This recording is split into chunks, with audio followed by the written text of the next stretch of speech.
Well, that is a miserable day outside, chucking it down with rain, freezing cold and strong winds. So, I'm in the garage and it's absolute carnage in here. There's about 1,000,001 projects on the go. I'm just going to fight my way over to the old Ratrod. There she be, covered in stuff.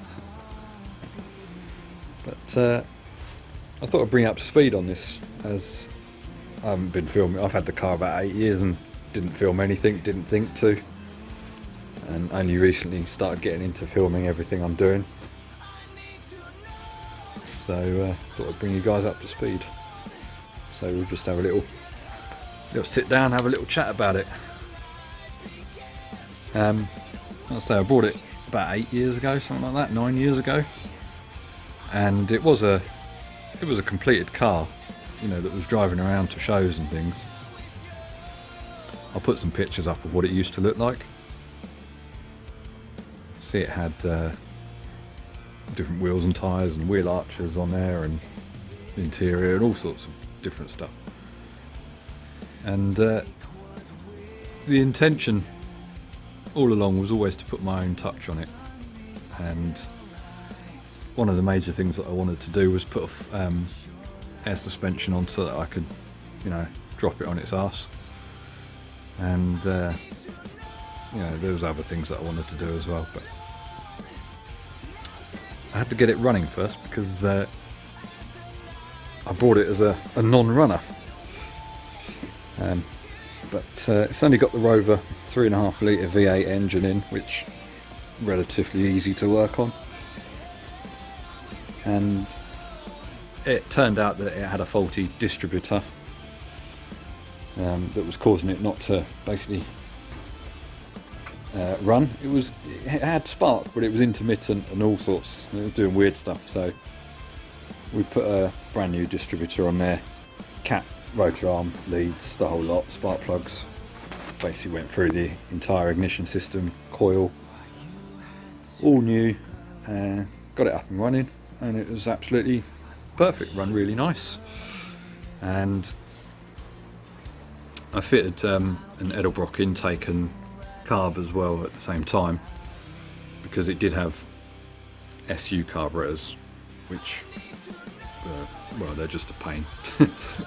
So I've done all of that, and I think I've done loads of other different bits and bobs around the engine as well. So but I got it running and took it out to a local car show near me, and it was great. It drove really nicely actually, but it had a really terrible diff in it. It was, you know, you'd sit at 60 mile an hour and it would be absolutely screaming. It would be doing about 7,000 RPM, and I think they'd used a Jeep Cherokee axle, which was about a 4.7 ratio, so not great for drag racing, but not ideal for you know, just cruising down the motorway. So I had to take the body off to do the air suspension and the diff. I thought I'd just get the body out of the way, and that'll make life a lot easier for everything that I wanted to do. So that was the first job, and I'll put some pictures up of you know, the chassis without the body on and things like that.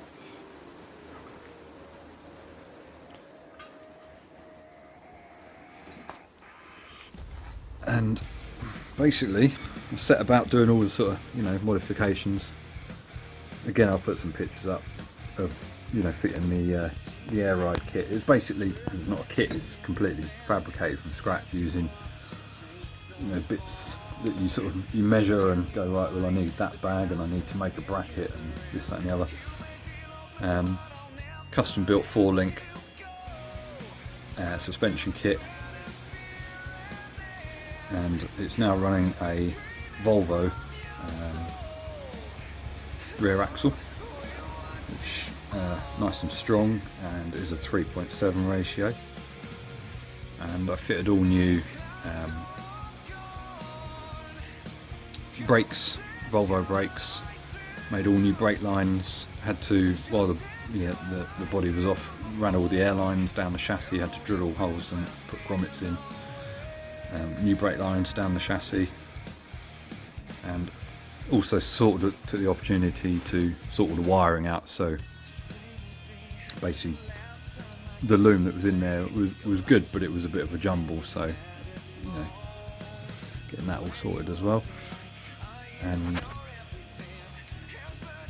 I built a new dash for it as well, and got some antique cream altimeter gauges. They're the sort of 5 gauges in one.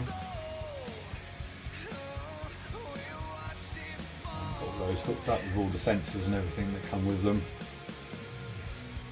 And this is the air ride stuff. And my girlfriend made me a custom gear knob. She makes replica animal skulls. So she made me a mummified monkey skull with exposed brains, bits of decaying skin, simulated decaying skin, and I do believe there's some fake maggots in there as well somewhere.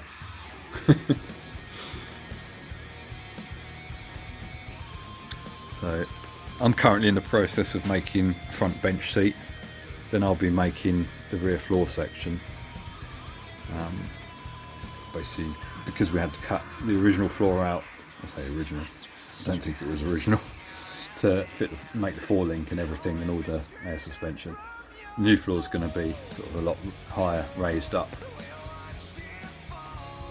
That'll probably be aluminium sheet put in there. I've already done all the boot area. I'll put some pictures up of that, you know, being fabricated.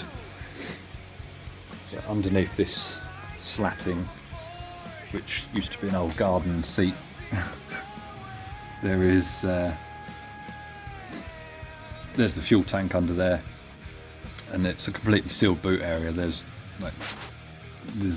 again, it's so dark you can't see down there, but it's completely sealed and water can't get in.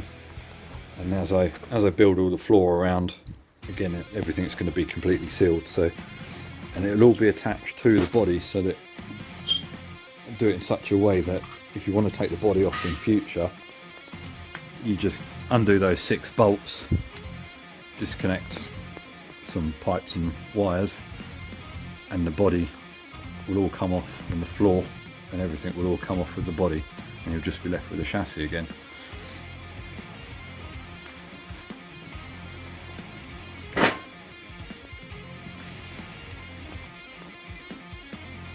I also fitted new headlights. I was quite pleased I managed to track these down. It may well have been an eBay score, but the ones that were on there were a bit modern looking and terrible. So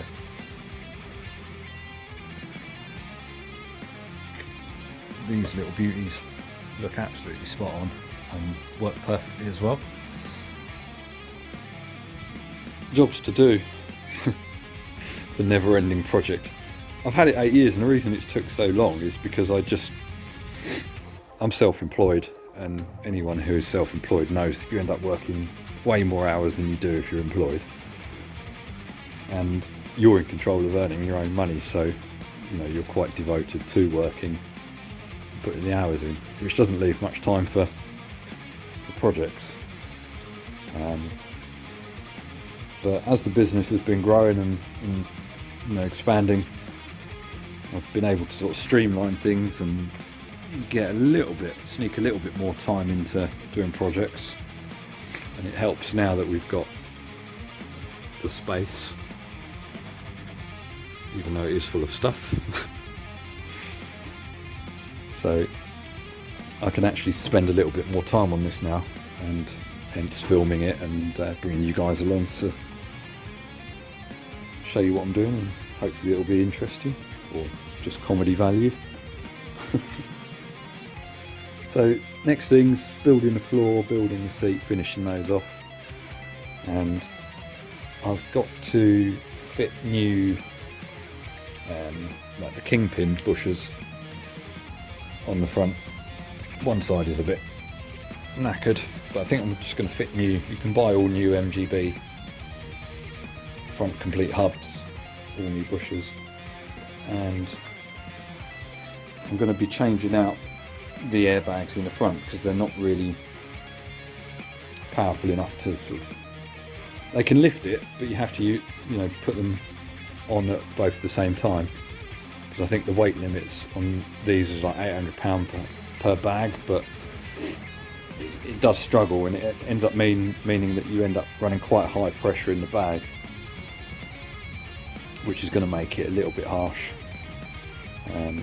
So I'd rather put a larger bag on, and I think to do that I'm going to buy the Hoyle front coilover conversion, which has new upper and lower arms, does away with the crappy MG shock absorber thing, and puts a conventional shock and coilover in there, which I'm going to take the shock and coilover out and put a bag over strut airbag in there, which will have a higher weight rating and look a lot nicer as well.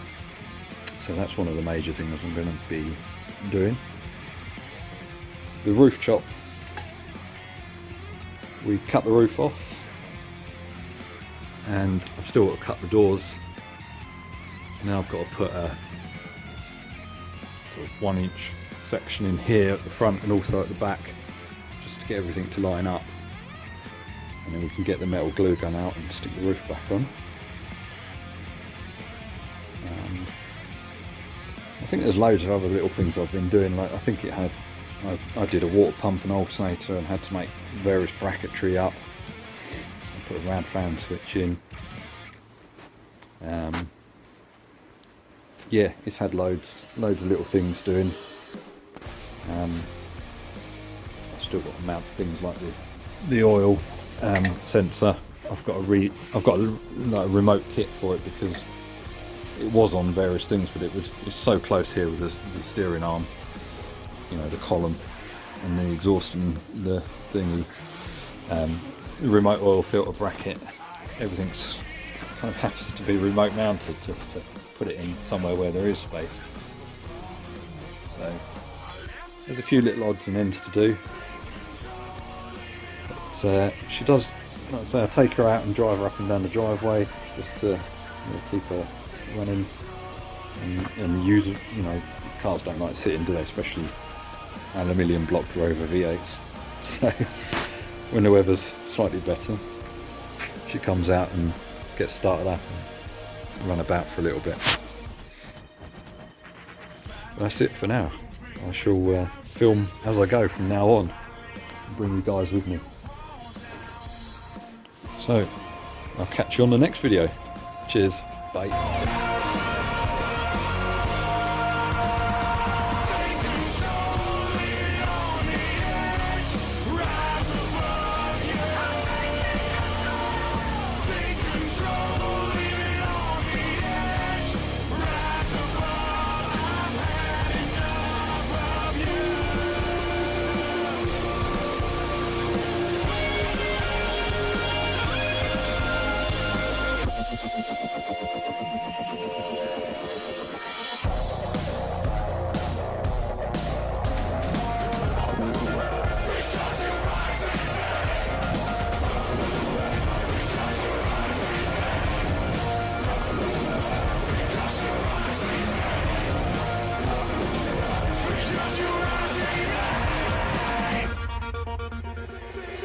Control